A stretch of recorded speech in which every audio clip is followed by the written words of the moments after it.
ఓం నమో భగవతే వాసుదేవాయ. ఓం నమో భగవతే వాసుదేవాయ. ఓం నమో భగవతే వాసుదేవాయ.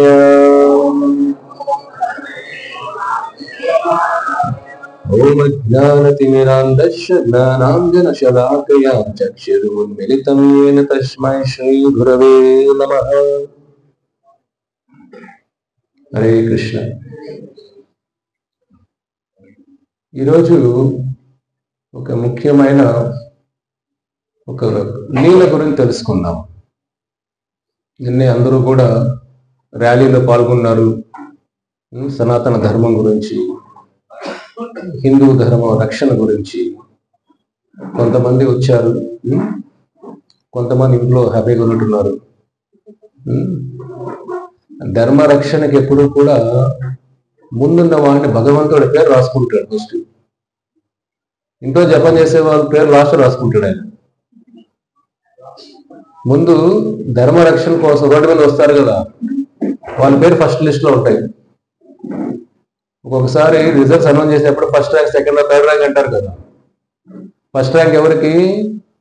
ధర్మ రక్షణ కోసం బయట వచ్చే వాళ్ళకి, రోడ్ల పైన వచ్చే వాళ్ళకి. ఎందుకంటే సిగ్గు ఉండకూడదు కదా. అయ్యో వాళ్ళు చూస్తారేమో, వీళ్ళు చూస్తారేమో, మన ఫోటోలో వచ్చేస్తారేమో, అందులో ఏమేమి అంటారేమో, ఇవన్నీ ఉంటాయి. భగవంతుడి కోసం సిగ్గు బిడియం ఏం ఉండకూడదు. భగవంతుడు ధర్మరక్షణ కోసం ముందుకు రావాలి. వచ్చిన వాళ్ళు భగవంతుడు మొదట వాళ్ళ పేరు రాసుకుంటాడు. ఓ, రామాయణం అంటే నేర్పించింది అదే కదా. వానరులందరూ రాముల వారి కోసం ప్రాణాలు అర్పించేశారు. శ్రీరామచంద్రుడి కోసం ప్రాణాలు అర్పించేశారు వాళ్ళు, సీతాదేవి కోసం. కురుక్షేత్ర సంగ్రామంలో పాండవులందరూ కూడా భగవంతుడు ధర్మరక్షణ కోసం ప్రాణాలు అర్పించడానికి రెడీగా ఉన్నారు.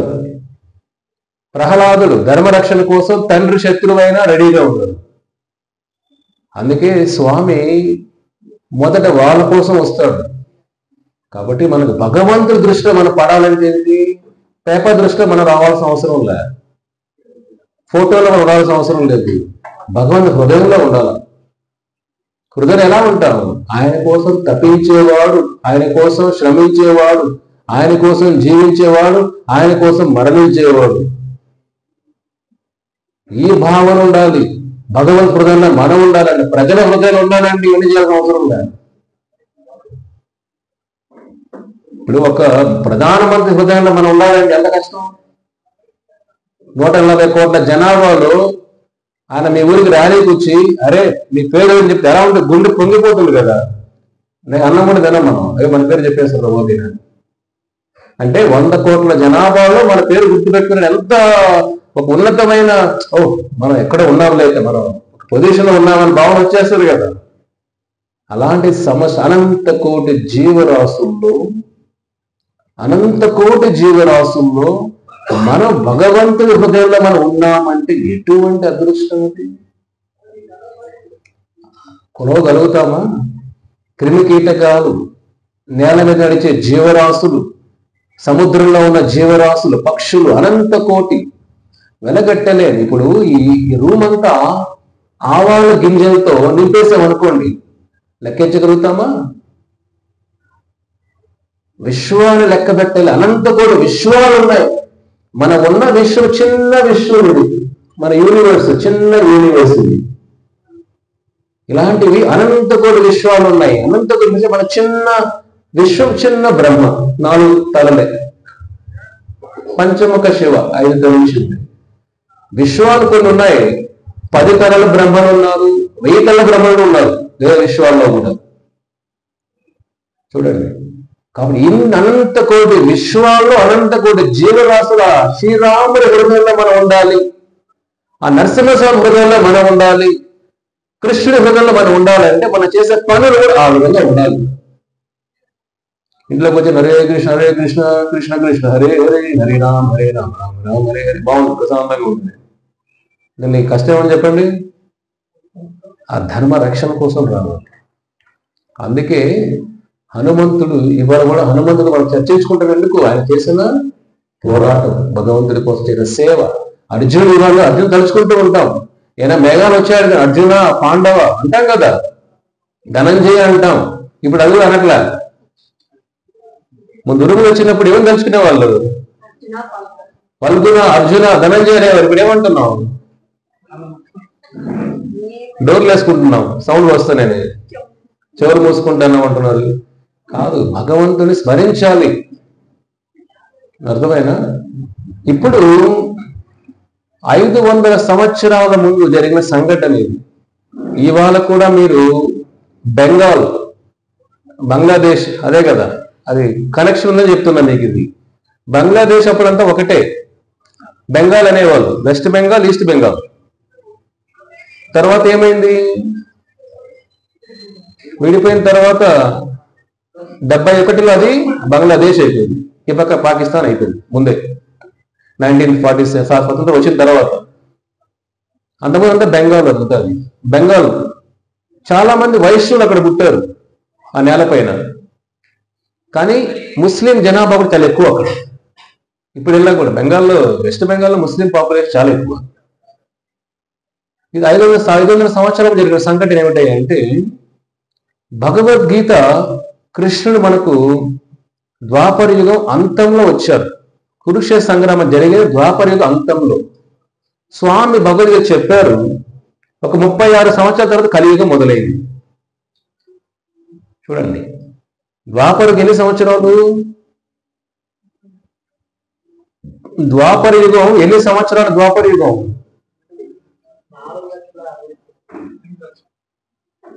వేలం పాటలా ఉంది. మనం చదవాలి, శాస్త్రాలు చదవాలి, పేపర్లు నెమలి తినేస్తాం. అంతేనా? శాస్త్రం తెలుసుకోవాలి. మనం ఏ యుగంలో ఉన్నామో ఆ యుగ సంవత్సరాలు తెలియాలి కదా మనకు. కల్కి సినిమా చూసి నేర్చుకుంటాం యుగాల గురించి. చూడలేదు పాపం, అదృష్టం మిస్ అయ్యారు మీరు. అదృష్టం నిజంగా. చూసిన వాళ్ళు ఏమంటారు? అశ్వత్థమైన ప్రేమ చేసుకుంటుంది. చూడకుండా మంచిదే. ఒక అశ్వత్థామ చేసిన ఘోరాలన్నీ కూడా అడ్డుకిట్లా. అంటే ఏమిటంటే ద్వాపర ఎన్ని సంవత్సరాలు? 8 లక్షల. సత్యయుగం మళ్ళీ చెప్తా, నెక్స్ట్ అడుగుతా, గుర్తుపెట్టుకుని అందరూ కూడా. సత్యయుగం 12 లక్షలు. సత్యయుగం ఎన్ని? దానిలో 4 లక్షలు తీసేయండి. నెక్స్ట్ ఏమిటి? సత్యయుగం 12, ఎవరు చెప్పి 12 అని ఏదో చెప్పామనుకోండి. సత్యయుగం ఎన్ని సంవత్సరాలు? 16 లక్షల సంవత్సరాలు సత్యయుగం. తర్వాత ఏ యుగం? త్రేతాయుగం. ఎన్ని సంవత్సరాలు? 12 లక్షలు. 4 తీసేయండి. మీకు లెక్కలు చెప్పాలి మీ అందరికి. 16 - 4 ఎంత? 12. 12 - 4 ఎంత? అది ఏ యుగం? అది ద్వాపర యుగం. దాంట్లో 4 తీసేయండి, సత్యయుగం. అంటే ద్వాపర 8 లక్షల సంవత్సరాల్లో స్వామి ఎప్పుడు వచ్చాడు? ద్వాపర 8 లక్షల సంవత్సరాలు అయిపోయి 36 సంవత్సరాల ముందు వచ్చాడంటే స్వామి మన కోసం వచ్చాడు. ఆయన భగవద్గీత చెప్పేశాడు, అయిపోయింది. కానీ కలియుగంలో వాళ్ళకి భగవద్గీత ఆచరణలో పెట్టాలి అని భగవంతుడు మనకి చెప్పేసాడు బాబు గీత వీళ్ళకి. కానీ ఎవరు అర్థం కావట్లేదు, ఎవరు ఫాలో చేయట్లేదు. ఎలా వీళ్ళకి ఆచరణలో పెట్టాలి? స్వామే కలియుగంలో వస్తాడు. కృష్ణ వర్ణం అత్విషా కృష్ణం సంగ ఉపంగ అస్త్రదే. విశ్వశాస్త్రంలో కూడా వస్తుంది. సువర్ణ వర్ణ హేమాంగో. నెక్స్ట్ ఏమిటి? వరాంగ చాందన అంగదే. నెక్స్ట్ సన్యాస. తర్వాత ఏమిటి? ఆ ఫ్లోలో వచ్చేస్తుంది మనకంతే. ఎక్కడెక్కడికి వచ్చేయాలి అంతే. చరిత్రలో చెప్పేస్తాం మధ్యలో మనం పెట్టుకుంటాం. ఇది మీకు హోంవర్క్. ఇది నేర్చుకుంటారు నెక్స్ట్ టైం. ఇంపార్టెంట్ శ్లోకం ఇది. విశ్వశాస్త్రంలో ఇంపార్టెంట్ శ్లోకం. అందరూ చెప్పేస్తారు కదా, మూడు అర్థం తెలుసుకోవాలి. భగవంతుడు త్రియుగం అంటామంతే. త్రియుగం అంటే ఏమిటి? అన్ని అవతారాలు ఆయన భగవంతులాగా వస్తాడంటే. సత్య, త్రేత, ద్వాపర. కలియుగంలో ఆయన భగవంతులాగా రాడు. అందుకే త్రియుగ అంటాం కృష్ణుడిని. 3 యుగాల్లో వస్తాడు. కలియుగంలో ఆయన భగవంతులాగా రాడు, చిన్న అవతారం అంటాం. చిన్న అవతారం అంటే భగవంతుడు ఒక భక్తుల రూపంలో వస్తాడు. చూడండి, ఆయనే శ్రీకృష్ణ చైతన్య మహాప్రభు. మన ఫోటోలో చూసారు అక్కడ కృష్ణుడు, బలరాముడు, నారదుడు, తర్వాత పరమశివుడు, తర్వాత రుక్మిణి. ఇది ఆ పంచతత్వం అంటారా మనం. అది తర్వాత ఎప్పుడు తెలుసుకున్న దాని గురించి. ఇప్పుడు ఏమిటయ్యా అంటే ఆయన కృష్ణుడే ఒక భక్తుల్లాగా వచ్చి ఈ కలియుగంలో కలియుగ పావనం ఎలా చేయాలి? పతితులు మామూలుగా మనకేం తెలుసు అంటే బ్రాహ్మణ, క్షత్రియ, వైశ్య, శూద్ర అందరికీ తెలుసు. దాని తర్వాత ఒక తరగతి ఉంది. దాన్ని ఏమంటాం? అంత్యజ అంటాం. ఏమంటాం? అంత్యజ. శూద్రులు తక్కువ కాదు, వాళ్ళకన్నా తగల తర్వాత ఉన్నాయి. నెక్స్ట్ తగల ఏమంటే అంత్యజ. అంత్యజ ఎవరంటే గోవులు తినేవాళ్ళు. యవన, మలేచ అని అంటాం వాళ్ళని. సో అంత్యజ తరగతి వాళ్ళు ఆవులు తినేవాళ్ళు, గోమాంసం తినేవాళ్ళు. వాళ్ళకు కూడా భక్తులు ఇవ్వాలి అని కృష్ణుడే ఒక భక్తులాగా వస్తారు. గోవిందుడే భక్తులాగా వస్తారు. ఇది 500 సంవత్సరం జరిగింది. నెక్స్ట్ మీకు చెప్తాను వేదాల్లో ఎలా ఇవన్నీ చెప్పబడ్డాయి, పురాణాలు ఎలా చెప్పబడ్డాయి, భగవంతుడు భక్తులు ఎలా వస్తారు, ఎక్కడ వస్తాడు, అన్నీ ఉన్నాయి శాస్త్రంలో. అథర్వవేదంలో ఉంది, అగ్ని పురాణంలో ఉంది, పద్మ పురాణంలో ఉంది, వరాహ పురాణంలో ఉంది. చాలా రకరకాల రెఫరెన్స్లు ఉన్నాయి శాస్త్రాలు అంతా కూడా. ఇప్పుడు భగవంతుడు వచ్చినప్పుడు ఏం జరిగింది? భక్తుల్లాగా వచ్చాడు ఆయన. ఆయన ఎందుకు వచ్చాడు? కలియుగంలో మంద బుద్ధి, మంద భాగ్యం, సుమంద మత ఉపద్రుత. కలియుగంలో అంత మంద బుద్ధి, ఆధ్యాత్మిక మంద బుద్ధి ఉంది. కాబట్టి వాళ్ళకి సులభమైన మార్గం ఇవ్వాలి, హరినామ సంకీర్తనం ఇవ్వాలి. హరే కృష్ణ ఈ ఉద్యమాన్ని మొదలుపెట్టిందే కృష్ణుడు. 500 సంవత్సరాలు ఒక భక్తుల రూపంగా వస్తాడు ఆయన. హరే కృష్ణ సంకీర్తన ఉద్యమం మొదలుపెట్టాడు. సంకీర్తనం మనం చేస్తే జపం, ఇద్దరు కలిసి చేస్తే కీర్తనం. కానీ ఒక గ్రూపుగా వెళ్ళి చేసామనుకోండి దాన్ని ఏమంటాం? సంకీర్తనం. అదేమిటయ్యా అంటే సంకీర్తనం వల్ల చెట్లు విన్నా కానీ మానవ జన్మ వచ్చేస్తుంది, చీమలు విన్నా మానవ జన్మ. ఎవరైతే సంకీర్తనంలో కృష్ణ రామనామ వింట ఏ జీవులని క్రిమికీటకాలైనా మానవ జన్మ వచ్చేస్తుంది. ఇది ఆయన మొదలు పెట్టారు 5 సంవత్సరాల ముందు. మొదలు పెడితే ఆ సమయంలో బెంగాల్ని పరిపాలించే రాజు ఉన్నాడు, షా, బెంగాల్ చక్రవర్తి. ఎక్కడైతే కృష్ణుడు ఎక్కడ ఉద్భవించాడు, ఎక్కడ అవతరించాడు ఆయన? చెప్పండి అయ్యా. మథుర. ఏ నది ఒడ్డున? వెరీ గుడ్, 100% మార్క్స్ మీకు దీంట్లో. ఎందుకంటే రోజు మనం అంటున్నాం యమునా తీరే వనచారి అంటున్నాం కదా, ఏడాది పాటలోనే వచ్చేస్తుంది యమునా తీరే అని. అప్పుడు గంగాదేవి కృష్ణుడి మొరబెట్టుకున్నది. కృష్ణ, యమునాదేవి అంతా లీలలు చూసింది కృష్ణ, కానీ నాకెప్పుడు ఆ అదృష్టం దొరకలేదే. చూడండి, అంతే కదా, స్వామి చిన్నప్పటి నుంచి లీలని యమునాదేవి ఒడ్డునే చేశారు. గంగాదేవి నాకు అదృష్టం దొరకలేదు స్వామి, నాకు ఆ కోరిక చూడాలని ఉంది, నీ లీలను చూడాలని ఉంది అంటే అప్పుడు స్వామి గంగకు మాటిస్తాడు. గంగాదేవికి, గంగామాయికి మాటిస్తాడు. గంగా, ఇంకో యుగంలోనే వస్తాను, ఒక భక్తుల్లాగా వస్తాను. ఎవరికి తెలియదు, భగవంతుడు ఎవరికి తెలియదు, నా లీలన్నీ చూసి అదృష్టం నీకు దొరుకుతుంది. అందుకే ఆయన ఎక్కడ ఉద్భవించారు? నవద్వీపం. గంగా ఆ సముద్రం బెంగాల్ కలిసేటప్పుడు 9 పాయల్లాగా విడిపోతుంది. 9 పాయల్లాగా విడిపోతుంది, 9 దీపాలు తయారు చేస్తుంది. అది నవద్వీపం అంటాం. ఆ నవద్వీపం ఏమంటే నవవిధ భక్తి. ఎందుకు 9 ఎందుకు 3 అవ్వచ్చు కదా. నవవిధ భక్తి చెప్పడానికి గంగ 9 పాయల్లాగా అయిపోతుంది. నవవిధ భక్తి ఏమిటి? శ్రవణం, కీర్తనం, విష్ణు స్మరణం, అర్చనం, వందనం, పాదసేవనం, దాస్యం, సఖ్యం, లాస్ట్ ఏమిటి? ఆత్మనివేదనం. ఈ 9 భక్తి మార్గాల్లో ఈ 9 రకాల భగవంతుని చేరుకోవడానికి మార్గాలు ఇవన్నీ. ఆ 9 రకాల కోసం గంగాదేవి 9 పాయలాగా చీలిపోతుంది ఆ బెంగాల్ సముద్రం కలిసేటప్పుడు, బంగాళాఖాతంలో. కాబట్టి స్వామి గంగ కోరిక తీర్చడానికి అక్కడ అవతరిస్తాడు నవద్వీపంలో. ఇప్పుడు వెళ్ళగా చూడొచ్చు, అక్కడ ఒక ముస్లిం కలెక్టర్ ఉంటాడు, అతని పేరు కాజీ. పేరేమిటి? కాజీ. ఆ చైతన్య మహాప్రభు కృష్ణుడు వచ్చాడు కదా, వీధులన్నీ కూడా మాడి మోగుతుంటాయి హరే కృష్ణ హరే కృష్ణ అని. ఎక్కడికి వెళ్ళినా కృష్ణ రామ నామ నామంతా ఊరంతా మాడి మోగుతూ ఉంటుంది. అక్కడ ఉన్న ముస్లిమ్స్ వాళ్ళు ఏమిటిది రోజు డిస్టర్బెన్స్ అయిపోతుంది, ఏమిటిది కృష్ణ రామ అని. ఎక్కడ వీధిలో చూసినా వీళ్ళే, మృదంగాలు వీళ్ళే, కరతాళ్ళు వీళ్ళే, ఎక్కడ చూసినా కీర్తనలు భజనలే ఉన్నాయి, ఏమిటి డిస్టర్బెన్స్ అయిపోతున్నామని వెళ్ళి ఆ కింగ్ కాజీకి కంప్లైంట్ చేస్తారు. మీరే దీనికి మన ఇప్పుడు ఎలాగైతే కలెక్టర్ అంతే కదా, జిల్లాలో ఏదో వచ్చినా ఎక్కడికి వెళ్తాం, ఆ జిల్లా కన్నా నవద్వీప జిల్లా కన్నా ఆయనే, నదియా జిల్లా అంటాం దాన్ని మనం. వెళ్ళి కంప్లైంట్ చేస్తారు కాజీ రాజుకి, ముస్లిం రాజుకి. ముస్లిం అక్కడ ఉన్న సోదరులందరూ కూడా ఏమిటండి ఇది ఇంత ఇబ్బంది పడుతున్నారు, వీళ్ళందరూ కూడా ప్రతిరోజు హరే కృష్ణ అంటారు, మనకు నిద్ర రావట్లేదు అసలు.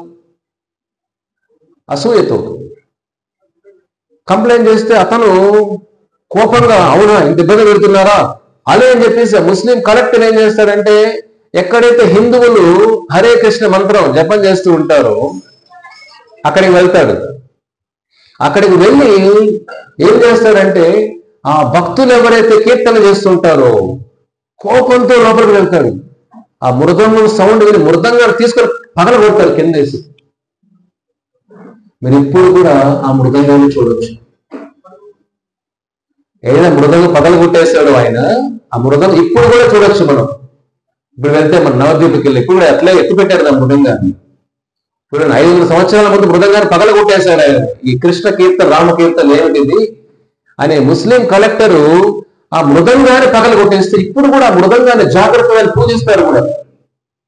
చూడండి ఎంత అదృష్టంగా 500 సంవత్సరాల మృదంగం అట్లెత్తి పెట్టారు. తర్వాత ఏమవుతుంది చూడండి, హిందువులంతా కూడా ఒక భయం వచ్చేస్తుంది. ఇతను కలెక్టరు కాజీ మృదంగాన్ని పగలగొట్టేస్తాడు, ఆర్డర్ ఇస్తాడు, వీధుల్లో ఎక్కడా కూడా హరే కృష్ణ మంత్రం వినపడకూడదు, హిందువులు ఎక్కడా కూడా భజన కీర్తన చేయకూడదు, మీరు ఇంట్లో చేసుకోండి అంతే, బయట రావద్దండి, మీరు బయట వచ్చారంటే ముస్లింగా కన్వర్ట్ చేస్తాం. చాలా భయంకరం. ముస్లిమ్స్ ఎలా పెరిగారంటే హిందువులలో పెరిగారు పాపులేషన్. అప్పుడు ఏమిటంటే, నువ్వు ముస్లింకి కన్వర్ట్ కాలేదనుకో ట్యాక్స్ ఎక్కువ పెట్టేస్తారు మీ పైన. లేదా ఒక ముస్లిం తీసుకుని వచ్చి మీకు నీళ్ళు మీరు చల్లారనుకోండి, మీరు ముస్లిం అంతే, ఇంకో మీద మాట్లాడరు, మీరు ముస్లిం అయిపోయినట్టే. అది కూడా లేదనుకోండి, ఆవు మాంసం రోడ్లో పెట్టేస్తారు తీసుకొచ్చి, ముస్లిం అయిపోతారు. ఇలాగ కొన్ని లక్షల మంది హిందువులు ముస్లిమ్స్ అయిపోయారు 500 సంవత్సరాలు. లక్షలు. ఇంత పాపులేషన్ లేదు. హిందువులే ముస్లిమ్స్ లాగా మార్చేశారు వాళ్ళు. నువ్వు మారలేదంటే ట్యాక్స్ మీ పైన వేసేస్తాం, ఆడపిల్లలు రేప్ చేయడం, ఇంట్లో వాళ్ళని తీసుకెళ్ళిపోవడం, భయంకరమైన సంఘటనలు జరిగాయి చరిత్ర చూసుకుంటే మనం. అలాగా వాళ్ళు నీళ్ళు జరిగితే ముస్లిం, ఇంకా వాళ్ళ పరిస్థితి ఎలా ఉంటుంది చూడండి. హిందువులు ఎవరు మాట్లాడకూడదు, ముస్లిం తాకితే చాలు ముస్లిం అయిపోయింది, హిందువుతో పోయిందనే సాధనంగా ఉన్న పరిస్థితులు అక్కడ. అతను చెప్తాడు, ఎవరైతే బలవంతంగా రోడ్లపై వచ్చి కృష్ణనామ రామనామం జపం చేస్తారో మీ బలవంతం ముస్లిం కన్వర్ట్ చేస్తామంటాడు. అప్పటి నుంచి ఎవరు భయపడి బయట రాను, కీర్తనలు రావు. అది చైతన్య మహాప్రభు దగ్గర వెళ్తుంది. ఓ ఏమిటయ్యా ఎలా జరుగుతున్న కీర్తనలు అని అంటే ఎలా చెప్పాలి, ఆయన భగవంతుడి కానీ ఆచార్య రూపంలో ఉన్నారు, గురువు రూపంలో ఉన్నారు. ఏం చెప్పాలి స్వామి, ఈ కలెక్టరు కాజీ ఒక ఆర్డర్ పాస్ చేశాడు, ఇక్కడెక్కడా కూడా రోడ్ల పైన సనాతన ధర్మం వినపడకూడదు, అది కనపడకూడదు అన్నాడు, అందులో భయంతో మేము రావట్లేదు అంటే అప్పుడు ఆయన చెప్తారు, నేనున్నాను మొదలు పెట్టదు అన్నాడు ఆయన. చూడండి, భగవంతుడు ధర్మరక్షణ కోసం వచ్చినప్పుడు బాగా చెప్తున్నా, భక్తిలో ఉంటే మొదటి మీకు ఏమవుతుంది చెప్పనా, ధనం రాదు, ధైర్యం, ధైర్య సాహస లక్ష్మి. ధైర్యం ఉన్నవాడు ఈ కలియుగంలో బతకగలుగుతాడు. డబ్బులు వాడికి ఎప్పుడు బిక్కు బిక్కు భయం, రుణం వస్తాడా కొడతాడా తీసుకొని పోతాడు, టెన్షన్. ధైర్యం ఉన్నవాడు వీరత్వం ఉండాలి. చైతన్య మహాప్రభు పదండి రోడ్ల పైన అంటాడు, ఎవరు ఆపుతారో చూద్దామంటాడు. సో రోడ్ల పైన ఆయన భక్తులందరూ ప్రవాహం వచ్చేసి నది ప్రవాహం లాగా మృదంగాలు కీర్తనలు అంట్లా అంటే కొన్ని వేల మంది రోడ్ల పైన వచ్చేస్తారు కీర్తనలు చేసుకుంటూ. వచ్చేస్తూ ఉంటే ఆ శబ్దం వినే చాలా మంది భయపడిపోతారు, ఏం యుద్ధం జరుగుతుందేమో అనేసి. ఈ కాజీ ఆ హరే కృష్ణ మంత్రాల శబ్దాలు విని రూమ్ లో దాక్కునేస్తాడు. కానీ ఎక్కడో పోతా అనుకుంటారు, ఆ భక్తులందరూ అతని ఇంటి దగ్గరికి వస్తారు. చైతన్య మహాప్రభు కృష్ణుడే కదా, ఇంటి దగ్గర తీసుకొని వస్తారు అందరినీ భక్తుల్ని. ఇతను రూమ్ లో లాక్ చేసుకుని ఎక్కడ భయపడతా ఉంటుంది. పిలుస్తాడు, కాజీ వచ్చారు, ఎక్కడ దాక్కున్నావు రావయ్యా అంటాడు. హిందువులందరూ నువ్వు హరే కృష్ణ కీర్తన చేయొద్దన్నావాట కదా, రా బయట రా అంటాడు. రాడు. ఇంకా స్వామి డోర్ తీసుకుని లోపలికి వెళ్తాడు, ఎక్కడ దాంట్లో ఉంటాడు. అలాగా పిలుస్తాడు, పిలిచి ఎందుకు ఇలా చేశావు, ధర్మాన్ని ఆచరించే అధికారం ప్రతి ఒక్కరికి ఉంది కదా, ఎందుకు ఇలా చేశావు? అతనికి ఖురాన్ బాగా తెలుసు, కొద్దిగా వేద జ్ఞానం కొద్దిగా ఉంది. సరే ఆపేశాను విన్నాను, కానీ ఇప్పుడు వస్తుంటే అక్కడక్కడ కీర్తనలు వినపడుతున్నాయి కదా, ఏమి ఈ విధంగా చేశావు ప్రశ్న వేస్తాడు ఆయన. సరే అయ్యా నువ్వు ఖురాన్ చదువుతూ ఉంటే బాగానే ఉంది, మామూలుగా పాలు ఇచ్చేది ఎవరు మనకు పుట్టినప్పుడు? తల్లి. తల్లి పాలు ఎన్నో ఇస్తుంది మనకు? కొన్ని నెలలు. ఇప్పుడు అది కూడా లేదులేండి, పౌడర్లు వచ్చేసినా కదా, నెస్ట్లీ మిల్క్ పౌడర్ వచ్చేసి కలిపి పెట్టడం అంతే. అమెరికాలో పాలు ఇచ్చే తల్లు లేదు, డబ్బా కూడా లేదయ్యా బాబు, పాలు లేదని డబ్బా ఎక్కడ ఉంది? తల్లిపాలు ఇవ్వట్లే, తల్లులకి ఇవ్వంటే పాలు ఇచ్చేస్తే మన ఆకారం పాడైపోతుంది ఎవరు పాలు కూడా ఇవ్వట్లే అమెరికా. నేను చూసాను చాలా మందిని అక్కడ, పౌడర్ మిల్క్ అంతే. ఇక్కడ చూడండి, తల్లి పాలు కొన్ని నెలలు తాగుతాం, ఆవు పాలు కొన్ని నెలలు పాలు ఇచ్చిన తల్లికే మనం అంత గుళ్ళు కట్టేసుకున్నామే. అన్ని సంవత్సరాలు జీవితాంతం మనం పోషించే తల్లి గోవు. కృష్ణుడు అంటాడు చైతన్య మహాప్రభు అతనితో, ఏమయ్యా నువ్వు తల్లి పాలు కొన్ని తాగావు, గోమాత అన్ని పాలు తాగుతావు, తల్లి కదా, ఆ తల్లిని ఎలా చంపేస్తావయ్యా నువ్వు? ఆ తల్లి ఎలా చంపుతావు నువ్వు? ఎలా నీకు మనసు వస్తుంది తల్లిని చంపడానికి? తండ్రి పోషిస్తాడు, ఎద్దులు ఏం చేస్తాయి? దున్నుతాయి, అంతేనా? ముందు మన తల్లిదండ్రులు ఎవరు? ఎద్దులు ఆవులే. ఎద్దులు దున్నుతేనే కదా ట్రాక్టర్లు, మహేంద్ర ట్రాక్టర్లు ఉన్నాయి అక్కడ. ఇప్పుడు ట్రాక్టర్ దున్నేస్తాం అరగంటలో, అప్పుడు ఎద్దులే కదా పొలానికి వెళ్ళి దున్ని విత్తనాలు వేయడానికి. ఎద్దు లేకుండా ఎలా చదివేవాళ్ళం మనం? కాబట్టి పోషించేవాడు ఎద్దు, తండ్రి లాంటి వాడయ్యా. చూడు భగవంతుడు వార్తలు చూడండి, పోషించేవాడు తండ్రి, అది ఎద్దు. మనకు పాలించి మన వృద్ధి తీసుకొని వచ్చే తల్లి, అది గోమాత. ఈ రెండునే చంపేస్తున్నారు. ఎంత మహాపాపం తెలుసా అంటాడు. గోహత్య ఏమిటయ్యా అంటే, ఒక గోవుని హత్య చేస్తే ఆ గోవు పైన ఎన్ని వెంట్రుకలు ఉంటాయో అన్ని జన్మలు యమలోకంలో అనుభవించాలి. భగవంతుడు చెప్తాడు అతనికి, నీకు తెలుసా ఇది? అప్పుడైనా అంటాడు ముస్లిం కాజీ, బాగానే ఉందండి, మా ఖురాన్లో 2 మార్గాలు ఉన్నాయి, ప్రవృత్తి మార్గం, నివృత్తి మార్గం. ప్రవృత్తి మార్గం అనే వాళ్ళు మాంసం ఇలాగా తింటారు, అవమాంసం అంతా. నివృత్తి మార్గం అనే వాళ్ళు నిష్టగా ఉంటారు. మీరు మక్కాకి వెళ్ళినా కూడా అక్కడ హత్య చేయరు, తెలుసా మీకు అది? మీరు మక్కా వెళ్ళినా కూడా అందరూ గుండు కొట్టుకుంటారు అక్కడ, చూసారా లేదా మీరు? తిరుమలకి వెళ్ళట్టే గోవిందా గోవింద. అక్కడ ఇక్కడ ప్రదక్షిణ చేస్తారు మళ్ళీ అక్కడ. తర్వాత జంతువుల హింస ఉండదు అక్కడ. చూడండి, అది పవిత్ర స్థలం, ముస్లిం పవిత్ర స్థలం మక్కానే కదా. అక్కడ జీవహింస ఉండదు, గుండు కొట్టుకుంటారు, తెల్ల డ్రెస్ వేసుకుంటారు, ప్రదక్షిణలు చేస్తారు. చూడండి, మనం గమనించిన విషయం ఏంటంటే, ఆయన నివృత్తి మార్గంలో ఉన్న వాళ్ళు ఈ మంచి నియమాలు పాటిస్తారండి, కానీ చాలా మంది ప్రవృత్తి మార్గంలోనే ఉంటారు. మన హిందువుల్లో నాన్ వెజ్ ఎవరు? నేను రోడ్లో వచ్చేటప్పుడు పొద్దున్న ఏదో ప్రోగ్రాంకి వచ్చిన సాయంత్రం ఎప్పుడు చూస్తాం, మొన్న లాస్ట్ టైం కూడా వచ్చినప్పుడు రోజుల బారులు ఉన్నారు. ఏమిటిగా ఇంతమంది బారున్నారు కదా, చేపలు. ఆదివారం హరే కృష్ణ, మిగతా 6 రోజులు హరే రామ. ఏమిటిది? ఆదివారం ఇక్కడ భగవద్గీత, సోమవారం నుంచి ఏం చేస్తాం మనకే తెలియదు. మన వాళ్ళు ఉన్నాం కదా. అలాగే ఖురాన్లో కూడా జీవహింస అనేది మెదిలి చంపి తినేసేయని అలా ఏం చెప్పట్లేదు. ఇక్కడ జరిగేది ఏమిటి? ఆ రాజు అని చెప్పినప్పుడు ఆయన క్వశ్చన్ అడుగుతాడు చైతన్య మహాప్రభుని, మీ వేదాల్లో కూడా ఉంది కదండి, అశ్వమేధ యజ్ఞం చేస్తాం కదా, అశ్వమేధ యజ్ఞం చేస్తాం. సో మీరు అక్కడ కూడా గుర్రాల్ని త్యాగం చేస్తున్నారు, మరి గో మీద యజ్ఞంలో కూడా గోవుని కూడా త్యాగం చేస్తున్నారే, అది ఎలాగా అని అడుగుతాడు క్వశ్చన్. చూడ మంచి ప్రశ్న కదా ఇది. అప్పుడు అంటాడు, భగవంతుడు చెప్పిన వాక్యాలు చూడండి, చూడయ్యా, ముందు యుగాల్లో అశ్వమేధ యజ్ఞం కానీ గోమేధ యజ్ఞం ఏమిటయ్యా అంటే, ఆ జీవులు అదేమిటి వృద్ధ జీవులు తీసుకొని వస్తారు.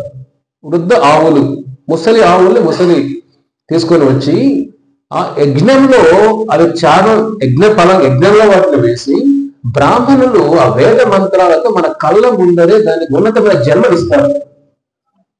చూడండి, ఆ గో శరీరం వదిలేసి మన కళ్ళ ముందరే ఉన్నతమైన జన్మ వచ్చేస్తుంది. అక్కడ కళ్ళం కనపడుతుంది. అంత పవిత్రమైన మంత్రాలు, అంత శక్తివంతమైన శుద్ధమైన బ్రాహ్మణులు ఉండేవాళ్ళు. కాబట్టి ఒక జీవుని ఆహారం కోసం చేసేవాళ్ళు కాదయ్యా, యజ్ఞం కోసం అర్పించేవాళ్ళు, దానికి ఇంకొక జన్మ ఇచ్చేవాళ్ళు. కాబట్టి కలియుగంలో అటువంటి బ్రాహ్మణులు లేరు కాబట్టి అశ్వమేధ యజ్ఞాలు కూడా చేయకూడదు. బ్రాహ్మణులు అంటే అప్పట్లో మ్యాచ్ బాక్సులతో వెలిగించేది కాదు, మంత్రాలతో వచ్చేది అగ్ని, మంత్రాలతో ఆవాహన, మంత్రాలతో అన్ని చేసేవాళ్ళు కదా.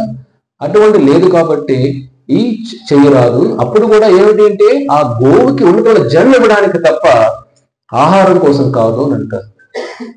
సరే అని చెప్పిన తర్వాత మీకు ఒకటి చెప్పాలండి అని ఆ కాజీ రాజు చైతన్య మహాప్రభుని కొద్దిగా ప్రైవేట్గా రండి అని అంటారు. మహాప్రభు అని అంటాడు, నా భక్తులకి నాకు మా సీక్రెట్స్ ఏం లేవయ్యా, కాబట్టి నాకు చెప్పాలి, ఇక్కడే పబ్లిక్ లో చెప్పంటాడు. అప్పుడు కాజీ ఏం చెప్తాడంటే, చూడండి, నేను ఒక భక్తుడి ఇంటికి వెళ్ళి మృదంగం పగలగొట్టేశాను కదా, ఆ రోజు రాత్రి నాకు నరసింహస్వామి నా వక్షస్థలం పైన కూర్చొని ఆయన భయంకరమైన శబ్దాలు చేస్తూ నా గుండెని చీల్చిన ప్రయత్నం చేశారు. నాకు చెప్పారు, మృదంగాన్ని ఎలా పగలగొట్టావు అని గుండె వాళ్ళు చీలుస్తా, ఎక్కడైతే నా నామ సంకీర్తనం ఆపేశావే. అంతే కదా, కలియుగ ధర్మం హరినామ సంకీర్తనం, నువ్వు యుగ ధర్మాన్ని ఆపేసావు కాబట్టి నీకు జీవించే హక్కు లేదు, నేను చంపేస్తాను అని స్వామి ఉగ్ర రూపంతో అతని వక్షస్థలాలు చీల్చేయడానికి ప్రయత్నం చేస్తాడు. కానీ నేను వదిలేస్తాను, ఎందుకంటే మృదంగా మాత్రం పగలగొట్టావు, ఇబ్బంది పెట్టిన భక్తుల్ని. కాబట్టి నీకు ఫస్ట్ వార్నింగ్, మన సినిమాలో హీరోలాగా ఫస్ట్ వార్నింగ్. కానీ నువ్వు మళ్ళీ ఏదైనా చేసావనుకో ఇంకా జీవించవు నువ్వు అని స్వామి నరసింహస్వామి వచ్చి అతన్ని హెచ్చరించి అతను గుండెలను ఎప్పించి చూపిస్తాడు. కాజీ ముస్లిం కలెక్టర్ చూపించి, చూడండి నా గుండెలు ఎలాగా స్వామి చీల్చాడు అని. స్వామి వేలు ముద్ర ఎలాగో చీల్చినట్టు ఉంటుంది అక్కడ. భక్తులందరూ శ్రీ నరసింహ, జయ నరసింహ, జయ నరసింహ అని అంటారు. ధర్మాన్ని రక్షించేది అవతారాలు ఉన్నా కానీ కలియుగంలో ఏ యుగమైన ధర్మ రక్షణ విఘ్నాలు తొలగించే అవతారం నరసింహ అవతారం. కాబట్టి నరసింహస్వామి స్వయంగా వచ్చి కాపాడుతారు ఇక్కడ. అప్పుడు అతను చూసి భక్తులందరూ కూడా ఇంత అద్భుతం అంటే భగవంతుడు చూడండి ఎంత బాగా ఉన్నాడు. అతను ఇంకా ప్రాణ భయంతో ఆ రోజు చెప్తాడు, ఇంక ఎక్కడైనా కానీ నా తరతరాలు ఉన్నా కానీ ఈ జిల్లాల్లో హరే కృష్ణ సంకీర్తనాన్ని ఎవ్వరూ ఆపకూడదు అని ఒక ఆర్డర్ పాస్ చేస్తాడు. చూడండి, ఇంకా ఆ రోజు నుంచి మనకు బంగ్లాదేశ్, ఇండియా అప్పుడు చూసాం మనం హిందువులు ముస్లింస్ అలా గొడవలు జరిగినప్పుడు కూడా ఈ జిల్లాలో గొడవలే లేవు. ఎందుకంటే వాళ్ళ కాజీ అప్పుడే ఆర్డర్ ఇచ్చాడు కదా, వాళ్ళ వంశస్థులందరూ ఎప్పుడు ఫాలో చేస్తారు. వాళ్ళు ఏమంటే పఠాన్ వైష్ణవులు అంటాం, వాళ్ళు హరే కృష్ణ మంత్రం జపం చేస్తారు. అక్కడ పఠాన్ వైష్ణవులు అంటాం వాళ్ళు మనం. ఆ విధంగా బెంగాల్లో చైతన్య మహాప్రభు ద్వారా కాజీ అప్పటి నుంచి రూల్ పాస్ చేశాడు, ఈ జిల్లాలో హరే కృష్ణ సంకీర్తన ఎవరు ఆపకూడదు అని. చూడండి, కాబట్టి మనకు రక్షణ ఇచ్చేది నరసింహస్వామి. ఆ కాజీ కూడా అతన్ని మార్పు వచ్చి అప్పుడు అంటాడు, ఏమిటిది, నేను ఒక ప్రయత్నం చేశానండి, మృదంగా పగలబడిన తర్వాత నా కళ్ళ నరసింహస్వామి వచ్చాడు, తర్వాత నా భటులందరూ వచ్చి నా కంప్లైంట్ చేయడం మొదలు పెట్టారు. ఎప్పుడైతే వాళ్ళు హరే కృష్ణ కీర్తన ఎక్కడ జరుగుతుందో వాళ్ళు వెళ్ళి ఎవరిని ఇబ్బంది పెడితే అగ్ని వాళ్ళ పైన వచ్చేసి గడ్డ కూడా కాలిపోయినట్ట. వాళ్ళు చెప్తున్నారు, నాకు గడ్డ కాలిపోయింది మొత్తం, ఒకరి కంప్లైంట్స్.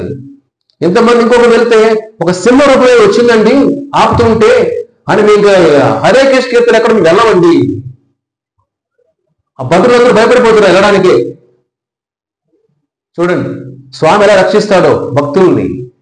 అది జరిగిన తర్వాత ఇంకొంతమంది అంటారు, అది ఏమిటండి హరే రామ హరే కృష్ణ అంటారు, నీకు తెలియకుండానే ఒక రకమైన ఆనందం వచ్చేస్తుంది వింటుంటే. కొంత ముస్లిమ్స్ అంటుంటారు, రాజుతో అతను అంటుంటారు వచ్చి, అది విని విని నాకే ఎందుకు విరక్తి వచ్చేస్తుంది, చాలా మాంసం తినాల మొత్తం బుద్ధి కాదు. ఆ హరి హరి హరి వింటుంటేనే ఒక రకమైన అయిపోతుంది.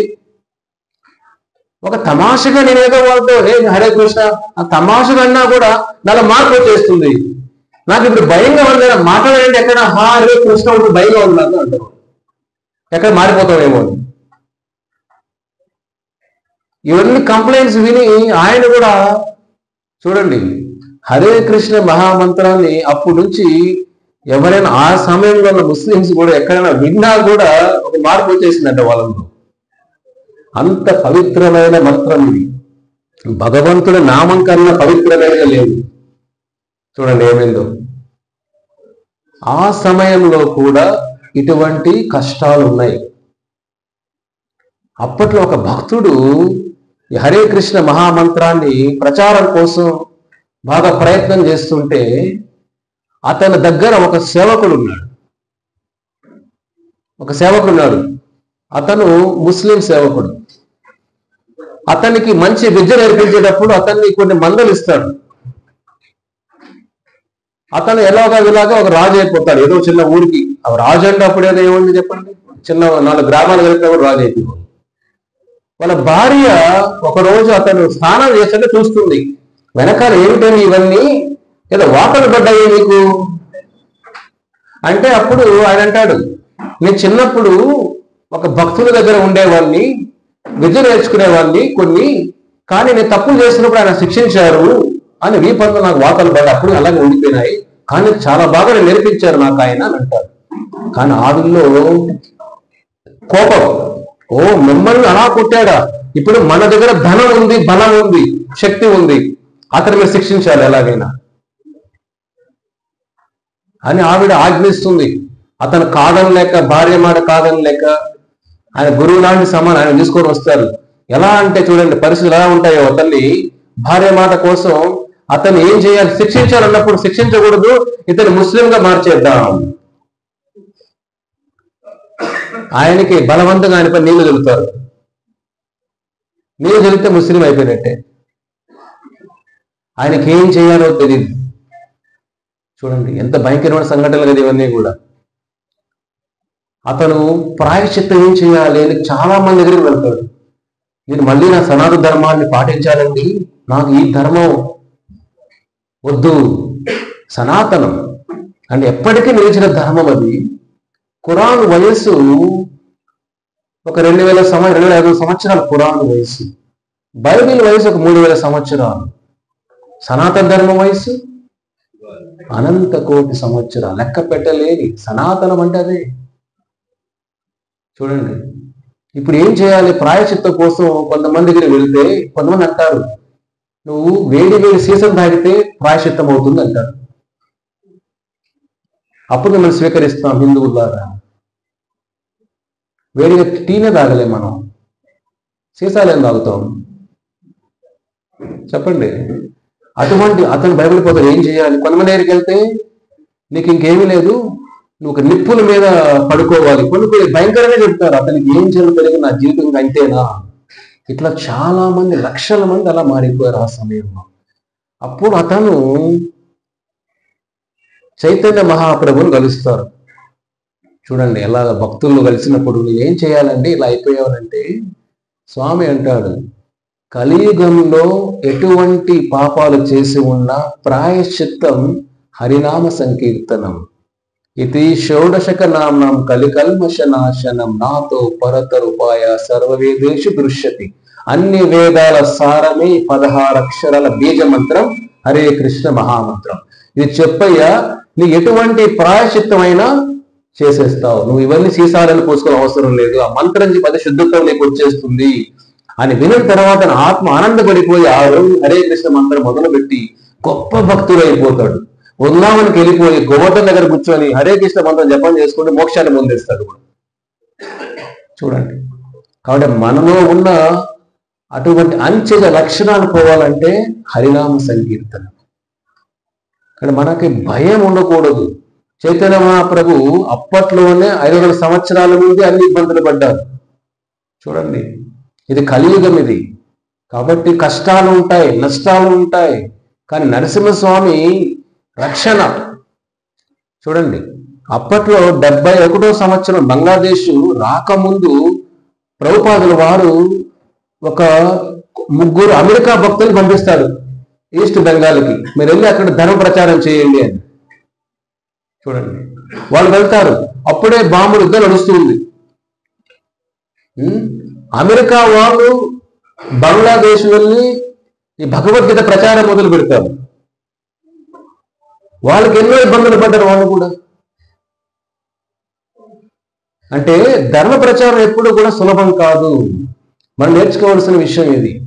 అంటే 5,000 సంవత్సరాలైనా 5,000 సంవత్సరాలైనా ఏదో ఒక రూపంలో శత్రువు కానీ ఏదో ఒక రూపంలో భక్తిని ఆపడానికి రకరకాల మనుషులు వస్తారు.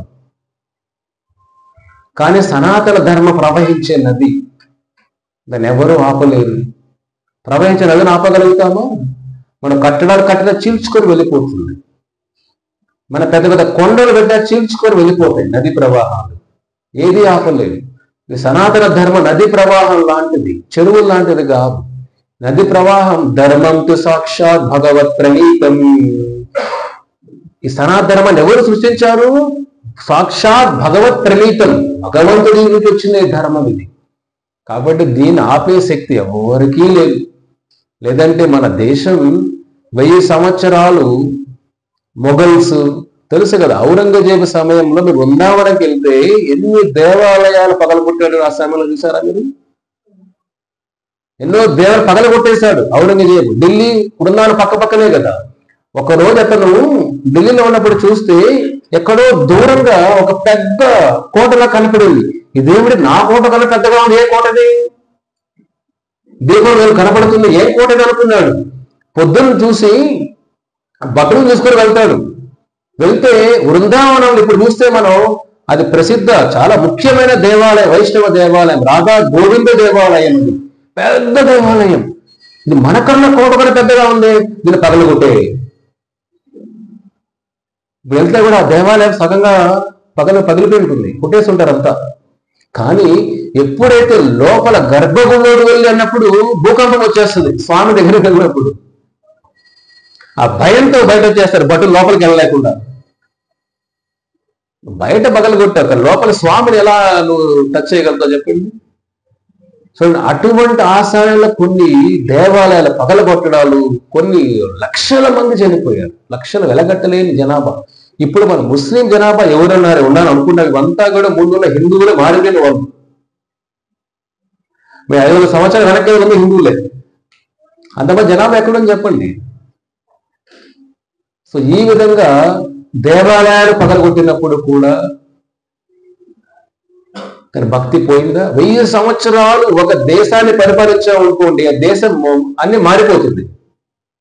ఎక్కడైనా చూడండి మీరు, ఒక దేశాన్ని పరిపాలించారంటే మొత్తం దేశం మారిపోతుంది, ఆ గుణాలతో అలవాట్లతో అంతా కూడా. కానీ ఈ దేశం 1000 సంవత్సరాలు మొఘలు పరిపాలించిన 300 సంవత్సరాలు బ్రిటిషర్ పరిపాలించిన ఇంకా మనం భగవద్గీత చదువుతున్నాం, హరే కృష్ణ మంత్రం జపం చేస్తున్నాం, దేవాలయాలు ఇంకా ఉన్నాయి. ఇది మామూలు నేల కాదు. ఇది గరుడ పురాణంలో కృష్ణుడు చెబుతాడు గరుడ దేవుడికి, గరుడ అన్ని ద్వీపాలలో జంబు ద్వీపం శ్రేష్టం. జంబు ద్వీపంలో భరత వర్షం శ్రేష్టం. భరత వర్షం శ్రేష్టం. ఈ భరత వర్షంలో అంటే మనిషిగా పుట్టినవాడు శ్రేష్టం. ఆ మానవుడిగా పుట్టిన వాడిలో హరినామం జపం చేసేవాడు ఇంకా శ్రేష్టం. కాబట్టి అందుకే ఇన్ని అవతారాలు భగవంతుడు ఈ నేల మీద జరిగాయి. చెప్పండి, పైలోకాల అవతారాలు ఏం జరిగాయి చెప్పండి.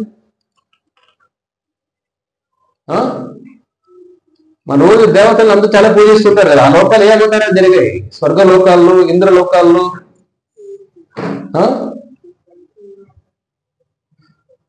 చెప్పండి, ఏ అవతారాలు జరిగాయి? వామన అవతారం జరిగింది పైనుంచి.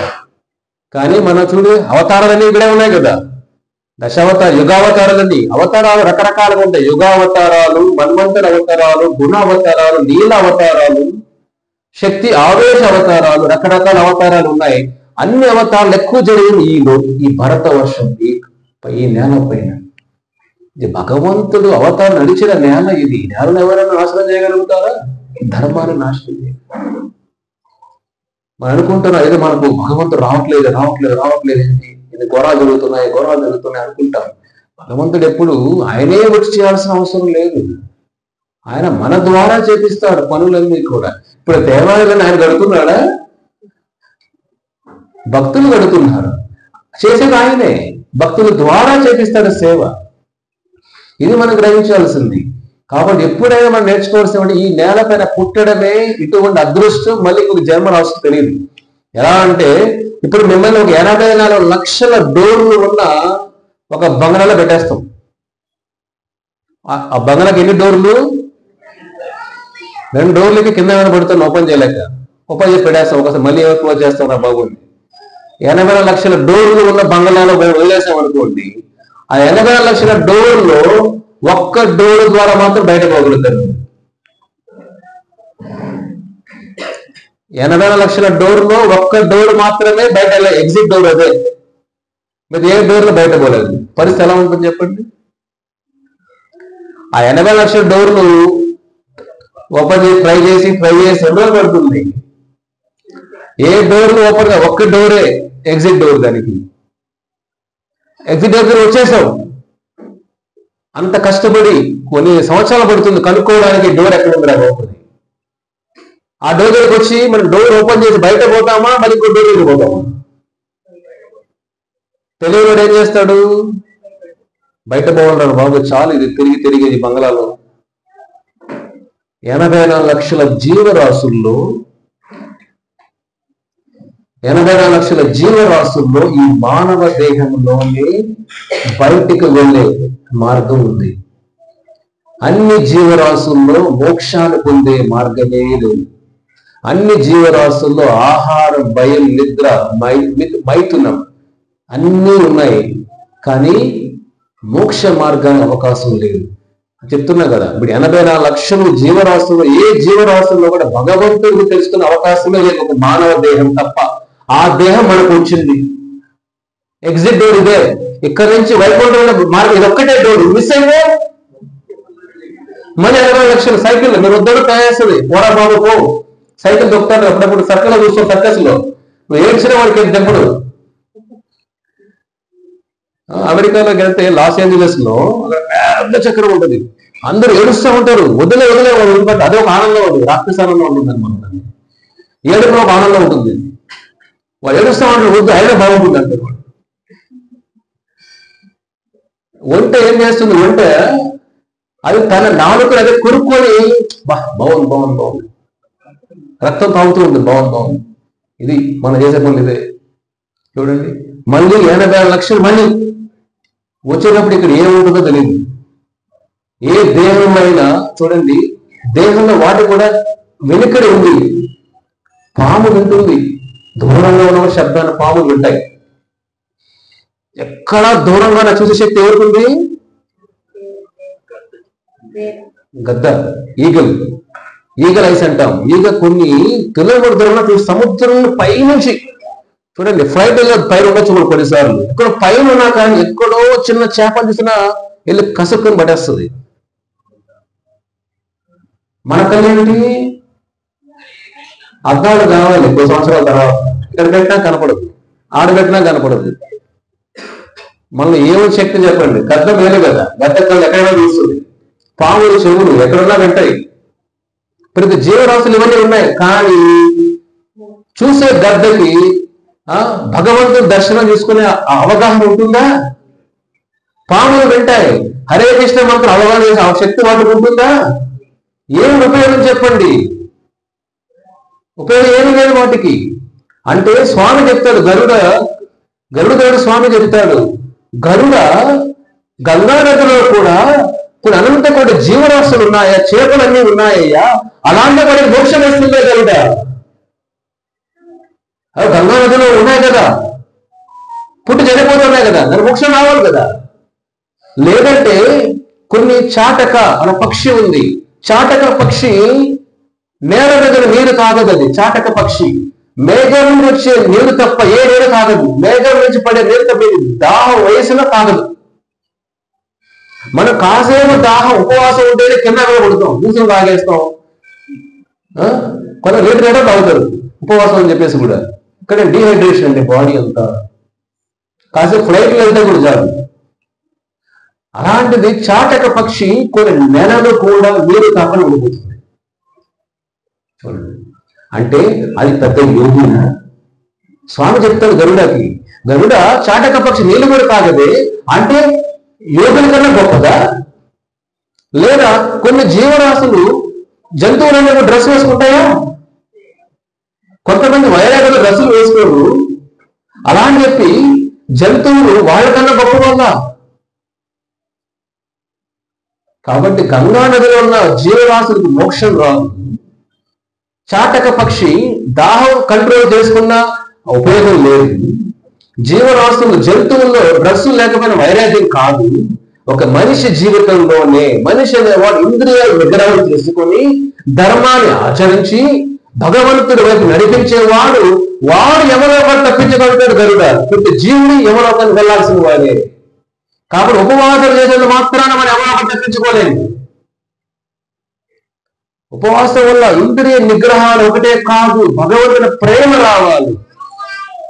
గరుడ నా మీద ప్రేమ ఉన్నవాడు ఎలాగైనా 82 లక్షల జీవరాశి తప్పించుకొని వచ్చేస్తాడు. అదే ఈ దేహంలో మాత్రమే ఎగ్జిట్ డోర్ ఉంది మనకు. ఇదే ఒకటే డోరు.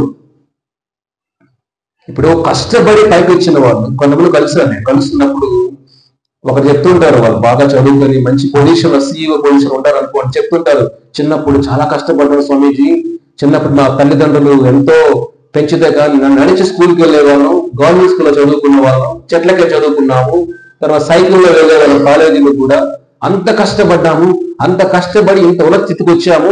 ఆ కష్టాలన్నీ చెప్తుంటారు. అది ఒక స్టోరీ, సక్సెస్ స్టోరీ కదా. ఎవరికైనా అంతే ఇన్స్పిరేషన్ అనిపిస్తుంది, కష్టాలు ఇన్స్పిరేషన్ ఉంటాయి. అందుకే వాళ్ళకి ఆ కష్టాలు గుర్తుపెట్టుకున్న వాడు ఎప్పుడు కూడా తప్పు పని చేయడు. ఆ కష్టాలు పడి వచ్చాం కాబట్టి ఆకలి ఎవరు తెలిసిన వాడు అన్నాన్ని వృధా చేయడు. నీళ్ళు ఎవరు తెలుసు, హిందూపురం నీళ్ళు తెలుసు కదా. మీ స్టోరీకి వెళ్ళిన వాళ్ళు ఎప్పుడో చెప్పారు నాకు, స్వామి నీళ్ళు లేదు అసలు, ఈ మధ్య వచ్చాయి చాలా సంవత్సరాలు నీళ్ళే లేకుండే. అప్పుడు ఎవరన్నా షవర్ పెట్టుకొని 1 గంట స్నానం చేశాడు అనుకోండి, మనం కొట్టి చంపేస్తాం. అది నీళ్ళు లేవన్నా బాబు, నువ్వేంద్రా బాబు ఉన్మాదంగా ఉంది, నీకు నీళ్ళు లేవంటావంటే, తాగడానికి నీళ్ళు లేవంటే అంతే కదా. నీరు ఎవరు తెలిసిన వాడు ఒక చుక్కని వృధా చేస్తాడా? చేయడు. అదే ఒలింపిక్స్కి వెళ్తూ ఉంటారు, కొన్ని సెకండ్స్ లో గోల్డ్ మెడల్ మిస్ అవుతూ ఉంటుంది. వాడి తెలుసు సెకండ్ విలువ, మిల్లీ సెకండ్ విలువ అయిపోయింది. అంతే కదా.